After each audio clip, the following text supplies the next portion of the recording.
করতে প্রদীপটিতে ঘষা দিতেই এক বিশাল দত্তকার জিন প্রদীপের থেকে বের হয়ে আসে। সেই জিনের নাম ছিল জিনি। জিনি আলাদিনকে জানায় সে 1000 বছর ধরে এই প্রদীপে বন্দী। এই জিনি ছিল মারাত্মক লেভেলের ফানি। সে অস্থির রকমের নাচ গান দিয়ে তার পরিচয় তুলে ধরে আলাদিনের কাছে।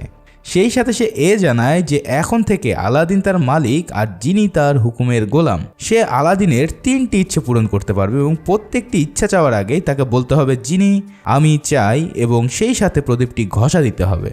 কিন্তু সে সব কিছু করতে পারলেও কিছু জিনিস সে করতে পারে না, যেমন কারোর মনে ভালোবাসা তৈরি করা কিংবা কোনো মৃত ব্যক্তিকে জীবিত করা ইত্যাদি ইত্যাদি। পুরো প্রসেস বুঝে এবার আলাদিন চাই সে এই গুহা থেকে যেন বের হতে পারে। জিনি তার প্রথম আদেশ পেয়ে সাথে সাথে সবাইকে গুহা থেকে বের করে নিয়ে আসে। আলাদিনের না হয় জিনির মাধ্যমে ইচ্ছা পূরণ করতে হয়, কিন্তু আমার ছোট্ট 3টা ইচ্ছা তুমি পূরণ করে দিতে পারবে। আর তা হলো, এক, আমার চ্যানেলটি একটু কষ্ট করে সাবস্ক্রাইবটা করে দিতে পারবে মাত্র কয়েক সেকেন্ডের মধ্যে। 2, এই ভিডিওটিতে লাইক করে আমাকে 20,000 লাইক কমপ্লিট করতে সাহায্য করতে পারবে। আর 3, ভিডিওটি শেয়ার করে তোমার সকল বন্ধুদেরকে জানিয়ে দিতে পারবে।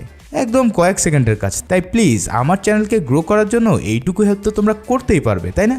বের হয়ে এসে আলাদিন বলে, আচ্ছা আমি কি এখনই সবগুলো ইচ্ছা চাইতে হবে নাকি পরে চাইলেও হবে? জিনি বলে, তোমার যখন ইচ্ছা তখন তুমি চাইতে পারো। আলাদিন বলে, তোমার যদি আমি সাথে নিয়ে যাই তাহলে তো সবাই সন্দেহ করবে, কারণ তুমি দেখতে নীল জিনের মতন। তখন জিনি সাথে সাথে মানুষের আকৃতি নিয়ে বলে, এবার ঠিক আছে ওস্তাদ। জিনি এখন বলে, এবার তোমার দ্বিতীয় ইচ্ছা বলো, আমার হাত নিষ্পিস করতেছে। আলাদিন জানায়, ভাই আমার তো 3টা ইচ্ছাই বাকি আছে। আসলে প্রথম ইচ্ছা কিন্তু আমার ছিল না, ওটা আবু করেছিল। জিনি তখন ফ্ল্যাশব্যাকে গিয়ে দেখে আসলে এই কাহিনী সত্যি। ইচ্ছে চাওয়ার সময় প্রদীপটি ঘষা দিয়েছিল আবু। আলাদিনের ট্রিকের কাছে জিনি কাত হয়ে গেল। আলাদিন বুঝতে পারছিল না যে সে কি চাইবে, তাই সে জিনিকে জিজ্ঞেস করে, আচ্ছা তুমি কি চাইতে যদি এমন কোনো প্রদীপ তুমি পেতে? জিনি জানায় সে ও নিজের মুক্তি চাইতো। এই বন্দি দশায় মানুষের গোলামি করতে তার আর ভালো লাগে না, কিন্তু সে তখনই বের হতে পারবে যখন তার কোনো মালিক তার একটি ইচ্ছা দিয়ে তাকে মুক্ত করবে। তখন আলাদিন বলে, আমি তাহলে আমার শেষ ইচ্ছা দিয়ে তোমাকে মুক্ত করে ছাড়বো। জিনি বলে, আচ্ছা তা কইরো, কিন্তু এখন অফিসিয়ালি তোমার প্রথম ইচ্ছার কথা বলো। আলাদিন তখন বলে, আমি একটি মেয়েকে অনেক পছন্দ করি, সে রাজকুমারী। জিনি মিয়া তো পুরাই ফিদা হয়ে তার প্রেমের গল্প শুনতে থাকে। সব শুনে সে বুঝতে পারে আসলে আলাদিন এখন একজন রাজকুমার হতে চায়। তখন আলাদিন তার প্রথম ইচ্ছা পূরণ করার জন্য প্রদীপ ঘষে বলে, আমি চাই একজন ধনী রাজকুমার হতে। জিনি তখন মহা খুশি হয়ে সাথে সাথে তাকে এক ধনী রাজকুমার বানানোর কাজ শুরু করে দেয়। প্রথমেই সে তার ড্রেস সিলেক্ট করতে থাকে, আর অস্থির একটা ড্রেস বানিয়ে দেওয়ার পর এবার সে আবুকে এক বিশাল হাতি বানিয়ে দেয় আর জানায়, এখন থেকে তোমার নাম প্রিন্স আলী এবং তোমার রাজ্যের নাম আবাবুয়া। এবার শুরু হয় আসল খেলা। অনেক স্বর্ণ গহনা দাস দাসী নিয়ে আলাদিন অ্যারাবিয়ান রাজ্যে চলে যায় জেসমিনকে বিয়ের প্রস্তাব দিতে। তারা নেচে গেয়ে পুরো রাজ্যে সবার মন কেড়ে নিতে থাকে। এত ধনী রাজপুত্র এর আগে কেউ কোনোদিন দেখেনি। রাজা ও রাজকুমারী জেসমিনের সাথে সাক্ষাতের সময় আলাদিন একদম প্রজাদের মতন করতে থাকে, আর জিনি বলে, এইবার তো তুমি মিয়া আমার ইজ্জত খায়া দিবা দেখতেছি। তুমি যে এখন একজন প্রিন্স এটা সবসময় মাথায় রাখো, বুঝছো? জেসমিনকে ইমপ্রেস করার জন্য আলাদিন সব উল্টাপাল্টা বকতে থাকে। এতে করে জেসমিন এমন পাগল দেখে যাও একটু ইন্টারেস্ট দেখিয়েছিল তা শেষ করে দেয়। জেসমিন এত উপহার দেখে প্রস্তাব নাকচ করে দেয়, কেননা তাকে উপহারের লোভ দেখিয়ে বিয়ে করা যাবে না। সে কি বাজারের পণ্য নাকি যে তাকে টাকার বিনিময়ে কেনা যাবে? জিনি এসব কাহিনী দেখে বলে, ভাইরে আমার জীবনের সবচেয়ে বড় ভুল হচ্ছে তোমার গোলাম হওয়া। আমি সারা জীবনে এত অপমানিত হইনি যা আজকে তোমার এই বোকামির জন্য হইলাম। আল্লাহ আমার উপরে তুলে নাও। যাই হোক, জেসমিনকে তো প্রথম দেখাতে আলী মানে আলাদিন পটাতে পারলো না, কিন্তু জেসমিনের বাবা অর্থাৎ রাজা মশাই আলীকে বেশ পছন্দ হয়েছে, তাই ওকে দ্বিতীয় সুযোগ দেওয়া হয় জেসমিনকে পটানোর জন্য। তাই রাজা মশাই এবার আলীকে প্রাসাদে থাকার অনুমতি দেয়। জাফর আলীকে দেখেই সন্দেহ শুরু করে দেয়। এই আবাবুয়া রাজ্যের নাম সে আগে কোনোদিন শুনতে পায়নি। ওই দিনই রাত্রেবেলা প্রাসাদে এক পার্টির আয়োজন করা হয়, আর পার্টিতে যাওয়ার সময় জাফর আলাদিনকে ওর জাদুর লাঠি দিয়ে সম্মোহন করার চেষ্টা করে তার পেটের খবর বের করার জন্য, কিন্তু সেখানে জিনি এসে হাজির হয়ে যায় আর আলাদিনকে বাঁচিয়ে নেয়। এরপর জিনি আলাদিনকে বলে তাকে রাজকুমারীর সাথে ড্যান্স করে ইমপ্রেস করার জন্য। আলাদিন বলে, ভাইরে আমি তো নাচতে পারি না।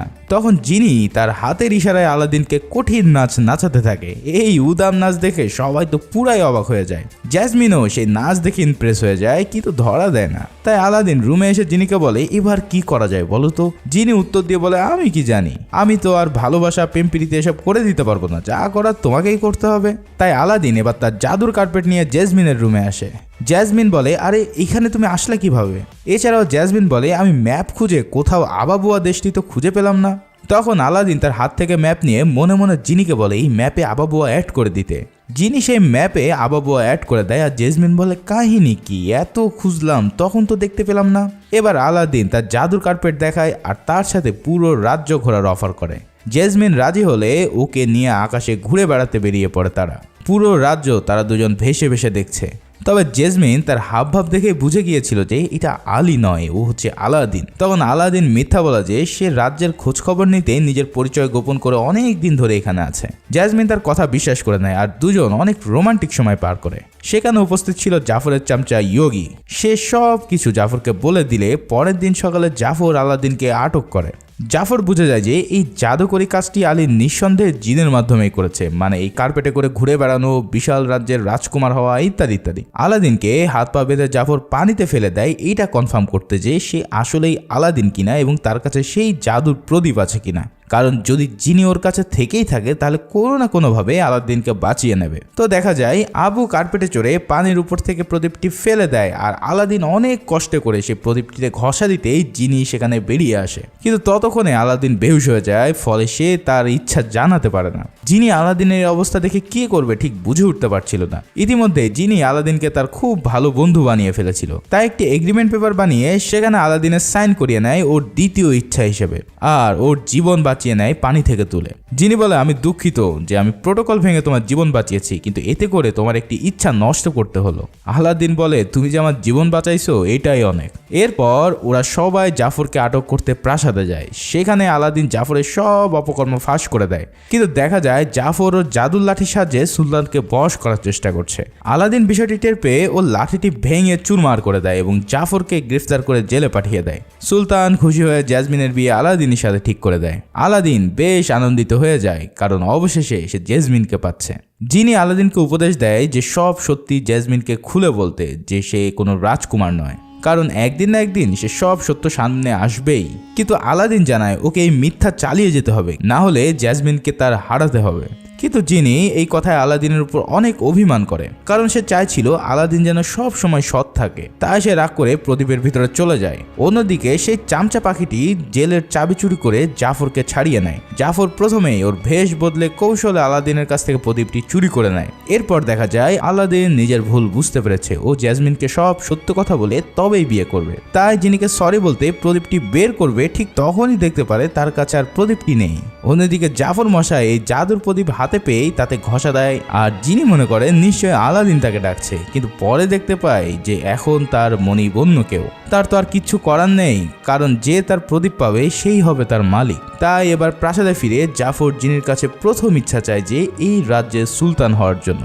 জিনি বাধ্য হয়ে জাফরকে সুলতান বানিয়ে দেয়। তো জাফর নতুন সুলতান হয়ে জেসমিনের বাবাকে আর জেসমিনকে গ্রেফতার করে নিতে বলে। সেখানকার সেনাপতিরও কিছু করার নেই, কারণ সুলতানের আদেশ তাকে মান্য করতেই হবে, তাই তাদেরকে গ্রেফতার করা হয়। কিন্তু দেখা যায় জেসমিন সেনাপতিকে ইমোশনালি বোঝাতে সক্ষম হয় যে জাফর নয় বরং ওর বাবাই আসল সুলতান। তুমি তো সত্যটা জানোই, এখন সব তোমার উপর, হয় তুমি আইন মেনে অন্যায় করবে আর না হয় সত্যকে জয় করবে।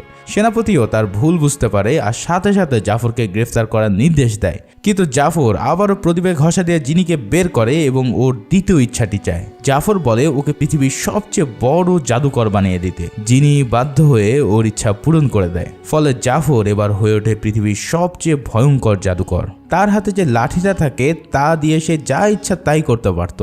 জাফর জাদু সাহায্যে সেনাপতিকেই গায়েব করে দেয়। এদিকে আলাদিনও প্রাসাদে ঢুকে পড়ে এবং সব ঘটনা সে বুঝতে পারে যে জাফর ওর প্রদীপ চুরি করে এখন সবাইকে অত্যাচার করা শুরু করে দিয়েছে।